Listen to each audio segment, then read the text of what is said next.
Lord Jesus, thank you for creating me in your image. Thank you that in you I lack absolutely nothing. Thank you that according to your word, I'm fearfully and wonderfully made. Thank you for choosing me for such a time as this, so that your glory and presence can be manifested in and through my life right now. Thank you, Holy Spirit, that I know I am never alone because you live in me, and because of who you are, King Jesus, I will never walk in defeat. I've been set free from all lies of the enemy, and I will not die before my time, but I will live to declare the glory of the Lord in this lifetime and in this land. Today I choose life because I choose truth. Jesus Christ is my truth. As a daughter of destiny, I will step up and step out in faith into the great plan God has for me. I have the DNA of my Heavenly Father.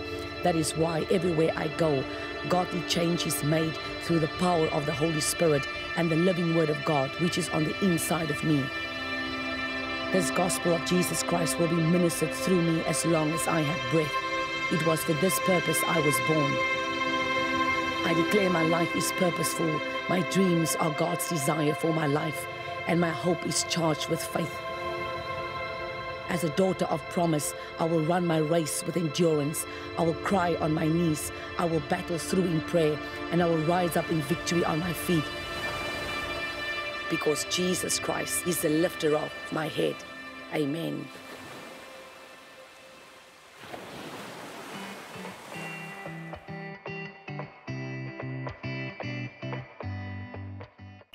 Goeiedag en welkom terug by Step-Up. Ek is Chantal en is weer 'n voorreg om saam met julle die woord van die Here te bedien.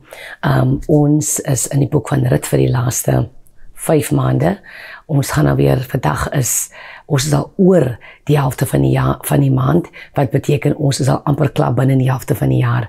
En dis kokwekkend, want het voel baie keer jy het nog niks gedoen nie. Het voel maar, Here, ek het nou nog net begin. Here, ek het nog niks gedoen nie. Here, ek moet nog begin, maar kom ek sê vir jou, dis hoekom ek is actually bekommerd om myself, because baie keer skrik jy wakker in die oggend en dan is jou ooit fees dit 1 uur, is jou ooit fees dit 5 uur en het voel jy het nog nergens gekom vir die dag nie. Ek het een hand gaan slaap en ek besef, ek sê vir myself, nee, maar dit kan nie aan wees, ek moet nog 'n paar goed doen. En het was 11 uur, 11:30 die aand. So, en jy moet slaap, en môreoggend is dit net so besig. So, dit wat jy doen dit gou, my mens, doen dit gou, because why? The days are passing quickly. Ek weet nie of het vir jou so is, maar vir my is dit, jy haal nie eens, jy het nie gedoen wat jy wil gedoen het in die volle dag nie, maar die Here gee ons grace en die Here gee ons genade om te kan doen wat ons moet doen in die dag. En daarom is dit belangrik dat mens vroeër opstaan, jy moet 'n bietjie vroeër jou ding doen, sodat jy kan in die volheid inkom van die dag, vir alles jy baie goed het om te doen. Ons kan nie idle wees nie, ons moet besig wees in God se koninkryk, moet ons besig wees in jou werk. Jy moet purpose hê wat jy doen. Jy kan nie net deur die lewe float asof niks gebeur nie. En as jy nie besig is, jy sê, Here, maak my besig vir u koninkryk. Bring my in die pad van geregtigheid vir u naams onwil. You know, ons is ek wil vandag 'n bietjie kyk na hoofstuk 4 van Rut, en ek het hierdie ding gepreek nou vir die laaste 2 maande by ons kerk, en die diepte van die revelation blou jou weg, het blou jou weg. So ek kan nie die diepte op 22 minute praat nie, maar ek gaan 'n bietjie net 'n glimpse gee waarvan ons gepraat het. En wanneer ons boodskappe geëdit is en is terug op YouTube, sal ek julle laat weet. Dan miskien kan jy daar 'n loer gaan vat. Die Naomi het vir Rut gementor. Ons ken die hele storie. Ons weet dat sy het in hoofstuk 2 het Rut begin werk in die veld, sy stumble in Boas se veld. Ons weet hoofstuk 3, toe sê Naomi vir Rut, ek wil hê dit moet met jou goed gaan. Sy sê, bad jou, trek jou aan, en salf jou en trek jou aan, bad salf en trek jou aan, en dan gaan jy na die dorsvloer toe. Ons verstaan, dit is wat sy gedoen het. Ons verstaan dat hy aan negotiate sy destiny met Boas. Die destiny was negotiate, en die next dag ontmoet Boas die closer relative than he was to Naomi en to Ruth, en hy negotiate die land wat Naomi besit het, en hy negotiate ook die huwelik. Hy sê vir die closer relative to Naomi, as jy die land koop, kan jy ook vir Rut koop. Ja, maar nie koop nie, trou. En hy sê, nee, ek kan nie met haar trou nie, of ek gaan nie met haar trou nie, want as ek met Rut trou, wat 'n Moabite is, gaan ek my eie inheritance gaan ek jeopardize. Ek gaan my eie inheritance, ek gaan my eie, wat is die woord, erfporsie, gaan ek belemmer as ek met Rut trou, vir wie sy is, en dus is sy inkomer in die land. En Boas trou toe met ons ken die storie, en die manne by die gate, die manne by die hek waar hulle gesit het, sê bless vir Boas. Hulle bless nie vir Rut nie, hulle blessings, nie manne of die vroue bless vir Rut nie, hulle bless vir Naomi, maar hulle bless ook vir Boas. En die ding wat hulle vir Boas sê is baie significant, want baie merkwaardig, want wat hulle sê is, hulle noem name in die seun van Boas se huwelik, wat eintlik, wow, is eintlik powerful. En wat hulle sê is dat, mag sy vir jou wees, om word, soos Rachel en Leah, wat die 12 stamme van Israel gebore het. They were nation builders and they were nation establishers. En hierdie vroue, Rachel en Leah, ons weet dat hulle was die 2 vroue van Jakob, ons weet uit hulle kom die 12 stamme van Israel. Ons weet dat die laaste 2 seuns was gebore uit die baarmoederheid van Rachel, wat natuurlik Benjamin is die laaste seun, maar Joseph is die seun voor Benjamin. So ons verstaan dat uit Rachel se womb uit kom daar 'n redeemer, kom daar 'n man die mense dra redemption. They've got redemptive wombs, wil ek amper sê, hulle het wombs wat konings dra en wat redeemers dra en wat manne dra, wat courageous is, wat wonderlike goed vir God gedoen het. En hulle bless, hulle seën vir Boas en hulle sê mag Rut vir jou word, soos Rachel en Leah. Soos verstaan in die konteks van het is dat hierdie 2 vroue was nasie, hulle het nasies gebore. Mense, kom ek sê gou vir jou, toe Rebecca swanger word, onthou Abraham vir Isaac gehad by Sarah. Toe Isaac gebore word, toe was er mos 1 seun. Toe trou hy Isaac mos met Rebecca. Rebecca raak swanger van Isaac in hulle huwelik met 2 seuns, Esau en Jakob. Die Bybel sê toe die kinders het gebeklei binne na womb, en die Bybel sê sy inquire by God, en God sê, wat dis nie net kinders wat jy dra nie, jy dra 2 nasies in jou womb. Nou mense, dit in homself, laat jou kop are reis. Want onthou net, van dat Jakob in die baarmoeder was van Rebecca, was hy alreeds 'n nasie. En uit sy vrouens uit kom daar ook nasies. So wat ek wil sê is dat ons moet weet dat ons weet. Partykeer draai jy nie 'n gewone kind nie. Partykeer draai jy iemand wat die land gaan regeer. Jy dra 'n kingsman's redeemer, jy dra 'n apostel, jy dra 'n evangelis, jy dra 'n prediker wat God se woord onvoorwaardelik gaan verkondig, en baie keer daai swangerskap is baie keer 'n geveg. Daai swangerskap is baie keer die ding wat jy sê, Here, het voel vir my hierdie baba wil afkom, of het voel vir my ek kan nie dit doen wat ek met die ander kind gedoen het, kan ek nie met hierdie kind doen nie. En baie keer is daai swangerskap baie keer makliker as die anders, but it's never the same. Geen swangerskap, en elke ma gaan ek vir jou sê, geen swangerskap is dieselfde nie. Elkeen is uniek vir die simpele rede, elke kind wat ons dra is uniek. En hier sien ons dat die manne seën vir Boas en sê, mag hierdie vrou wat in jou huis inkom, wat jy vandag gaan trou, onthou net, Boas was baie ouer as Rut. Boas was 40 jaar ouer as Rut. Hy was alreeds 80 jaar oud. Rut was 40 toe hulle getrou het. Rut het alreeds 'n tweede huwelik. Dis Rut se tweede huwelik, van 'n eerste huwelik met Malin het gesterwe. So sy is letterlik 'n weduwee. So ons verstaan dat hierdie huwelik word gebore uit gaan nie sê difficult omstandighede nie, but there's a loss. Daar's iets wat iets het iemand verloor. Rut het 'n man verloor. Naomi het 'n seun verloor. Sy het wel 'n skoondogter teruggekry. God het haar geseën, en die Bybel sê die vrou het van gebless. Agterna ons gaan later daaroor praat. Maar wat ek vir jou wil sê is dat Rut word geseën by haar man, om te sê dat mag sy vir jou wees soos Rachel en Lea, wat die nasies gebou het, die 12 stamme van Israel. Nou ons almal weet dat die 12 stamme van Israel is the chosen people of God. It was the Israelites wat God gestuur het vir Moses om te gaan haal in Egypte. So ons verstaan dat God het 'n liefde vir hierdie mense, as God se mense, as God se nasie. En God is, ek wil amper sê, verlief op hulle, want God is verlief op ons. As hy nie verlief was op ons en die liefde gehad het vir ons nie, sou hy nooit rede gehad het om sy seun te stuur nie. So sy seun het gekom based op liefde. Is liefde wat Jesus laat sterf het. Is liefde wat hom laat opstaan het. Is liefde wat die veil geskeur het. Is liefde wat ons access gegee het. Is liefde wat vir jou aan mekaar 'n tweede en 'n derde en 'n vierde kans gee. Dit is liefde, mense. Dit is nie dit gaan verby jou mind. Partykeer kan jy dink aan hierdie persoon nie iets oorkom wat almal so seer maak nie, but nothing seems to happen. Weet jy wat? God het nie een liewer as die ander nie. God, of jy nou 'n sondaar is of was. My mens, God se liefde is onverstaanbaar groot. God se liefde is beyond ons understanding. God se liefde breek die hardste hart. God se liefde vir jou en vir my. As jy dit eers beleef het, ek sê vir jou, niks kan compare nie. Daar's niks wat jy kan sê, ek kan dit so, dit is soos dit of is. Nee, my mens, dit gaan verby jou. As jy lief is vir jou man, dis groter. As jy lief is vir jou vrou, dis 'n groter liefde. Jy's lief vir jou kinders, dis 'n groter liefde. Die liefde van God is daar is geen einde daaraan nie.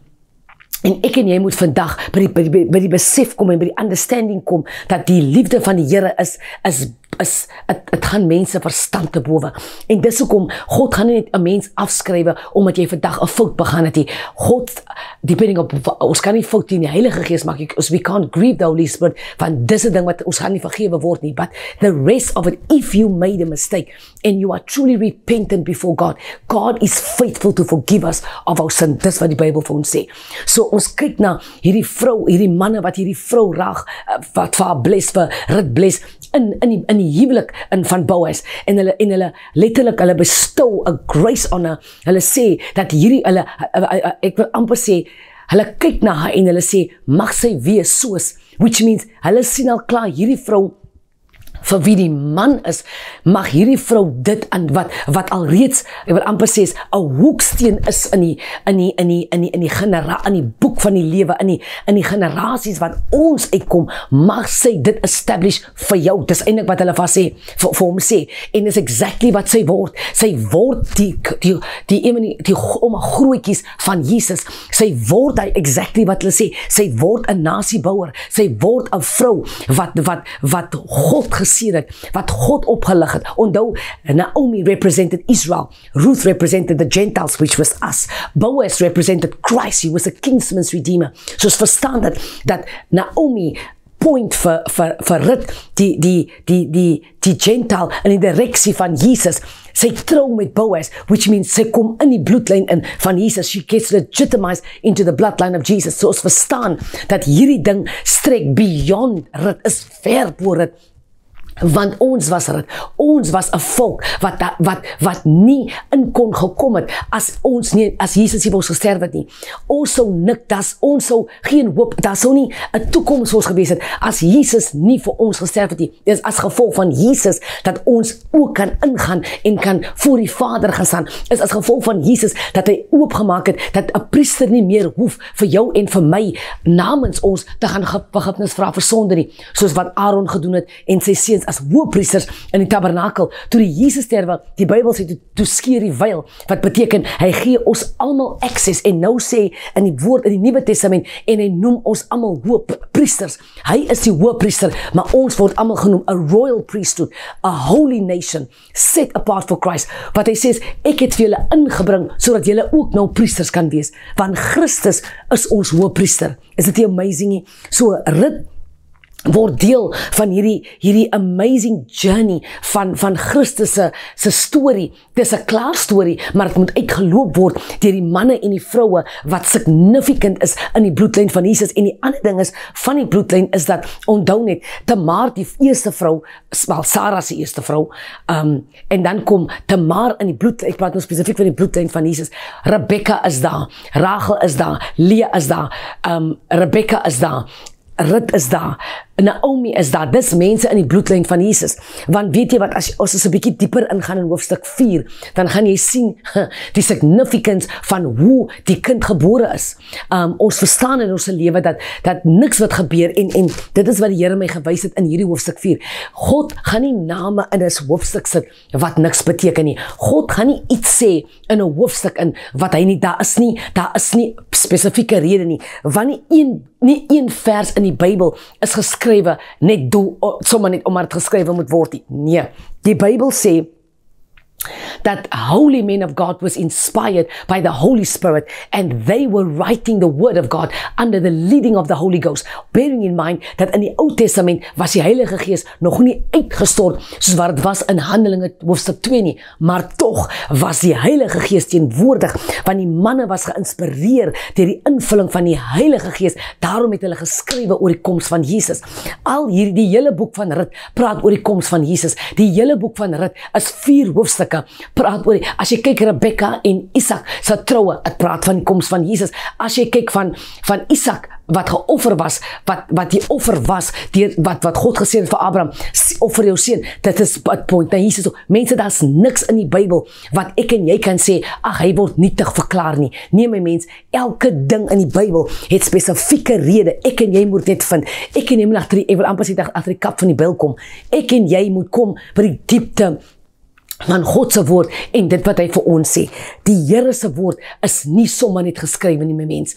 As jy 'n woord by God kry, gaan na die Here toe sê, Here, ek verstaan hierdie woord nie. Dan begin bid jy hierdie woord. Hierdie manne sê vir Boas, mag sy wees soos Rachel en Lea. Onthou net, Lea, as jy net vir Lea vat, Lea was die vrou wat Jakob nie wou gehad het nie.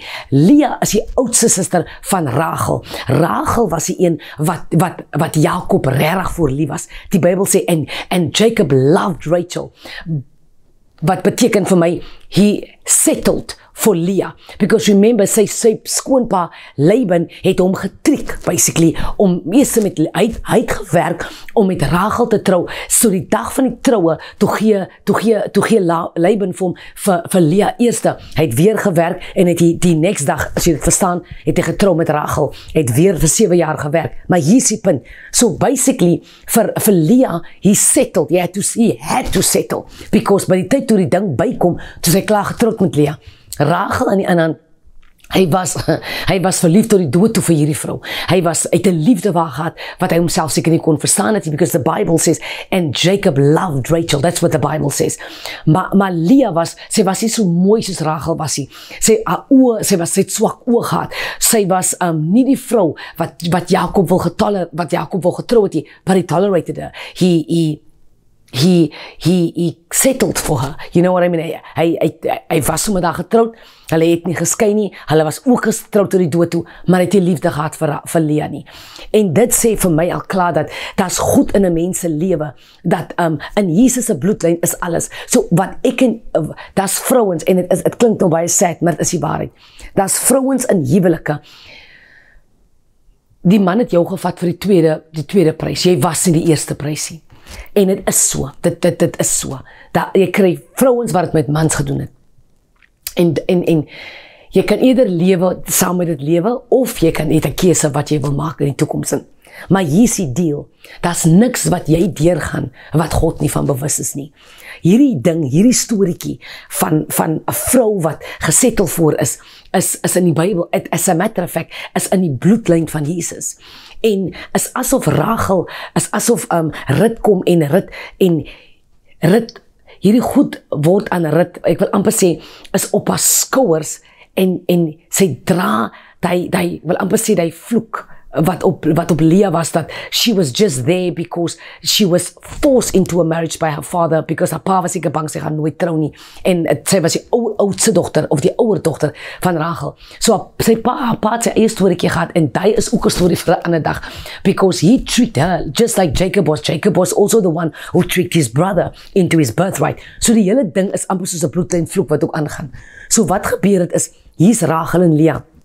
En Rachel was die loved one. Rachel, sy het die twee, maar Leah het die majority van die 12 stamme gedra. Uit die womb uit van Rachel het net 2 seuns gekom. Soos ek gesê het, is net Benjamin en Joseph.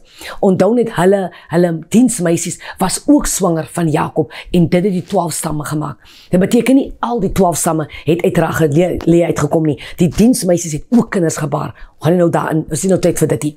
Wat ek wil sê is, hulle het die stamme, hulle het die 12 stamme van Israel gedra. Hulle het hulle genus, hulle het hulle groot gemaak. Hulle was genoem deur hierdie vrouens. Hulle was gebless deur hierdie vrouens. Hulle was ek wil amper sê, hulle was in hulle purpose in. Alhoewel Leah nie die chosen wife was nie die belofte vrou was hy, het sy nog steeds kinders gebaar wat destiny gedra het. So ek gaan dit nou weer sê, because miskien is jy die vrou. Leah het nog steeds kinders gedra wat destiny het op hulle, wat God geroep het en niemand kon dit verander nie. Alhoewel al het Rachel ook nou hoeveel tantrums gegooi, daar seuns wat vandag nog genoem word in die Bybel en het sal vir ewig so wees. Because that is what God called. So as God vir jou geroep het vir 'n huwelik, alhoewel jy voel, jy is settled voor, of you're not the chosen one, wil ek vir jou vandag sê, God het steeds 'n plan met jou lewe, en jou kinders wat jy baar of nog gaan baar, moet jy weet, dat is het lewe en dood is in die hand van God. So dit maak nie saak hoe skuins hierdie ding nou lyk nie. God has a way of working it out. Jy moet dit glo. Ek moet dit glo. En ek en jy moet vandag besef dat die Here is in beheer. Rachel het vir Joseph gedra en Joseph became the redeemer of his family. Onthou hierdie hele 12 seuns, 10 seuns, because Judah het weggetrek. 10 seuns het gegaan Egipte toe wat Joseph in die koning se paleis gewerk het. Ons weet dat hierdie seuns, hierdie 12 stamme is vandag nog ek wil amper sê die kern van die Ou Testament. Het is eintlik die kern van die Ou Testament, because God het hulle gebruik. In die Ou Testament het God deur die Ou Testament geloop en hierdie mense was prominent genoem en hulle was prominent uitgelei en God het vir Moses opgeroep berg toe en het vir hulle die 10 gebooie gegee. So God was serious about these people. Die feit dat God vir Moses red op 'n berg by 'n brandende bos en sê ek hoor my volk uitroep vir hulp, ek hoor hulle gehuil, ek hoor hulle gekree, ek hoor hulle geween, ek hoor hulle smarte in Egipte, gaan haal my mense, dit moet alleen vir jou sê, en vir my sê, dat God het 'n liefde gehad vir hierdie mense, en God het dit nog steeds, it never changed, en hierdie vroue was die maans van hierdie kinders, so, jy kan nie net sê, hulle name word genoem, in die 4de hoofstuk van Rut, en is net sommer net so, en neem my dierbare, toe hulle die vrouens se name noem, in die 4de hoofstuk van Rut, toe moet jy klaar weet, dat hierdie mense is prominent, hierdie vrouens het history, hierdie vrouens was sterk, hierdie vrouens het afdraande gehad, hierdie vrouens het foute gemaakt, maar die Here het hulle bewaar. As jy kyk, Rachel toe hulle moet wegtrek, toe Jakob vir Leah en vir Rachel sê, ons moet wegtrek van julle pa af, toe hulle gevra, nie maar wat gaan ons kry as 'n erfdeel. Die Bybel sê Rachel het afgode gevat van haar pa se huis en het op haar wil amper sê trek waar op haar perde gesit waarop hulle gery het, hulle donkies en sê dit saam en Jakob het gevra wat is hier in hierdie plek wat hier reg is hier en het die afgode uitgehaal by Rachel. So we understand hierdie vroue was nie perfek nie, maar dat God hulle gebruik het, moenie 'n fout maak nie. Dat God 'n behaag gehad het op hulle. Dit beteken net soos wat hulle foute gehad het. Net soos ek en jy foute, maar tog God se hand bly oor ons. God skryf ons nie af by die eerste fout wat jy maak nie. God skryf jou nie af, because jy kry dit nie reg nie. Jy moet uithou en aanhou, want dan gaan 'n môre kom, wat hy gaan inklik, jy gaan hom kry, maar jy moet aanhou my mens, jy moet nie omdraai, partykeer vat dit jare om by 'n ding te kom, partykeer vat dit jare om die ding te verstaan, maar wanneer jy hom verstaan my mens, dan kan niemand dit van jou wegvat nie. So my boodskap vir jou vandag is, jy moet uithou, en jy moet aanhou, because wat voor jou lê, is soveel groter as waarvanaf jy kom. Jy het nie nou tyd om te murmureer, jy het absoluut nou tyd om depressed te word nie. Jy moet sê, Here, laat u wil geskied in my lewe, soos wat het is in die hemel, so ook op die aarde, maar so ook in my lewe.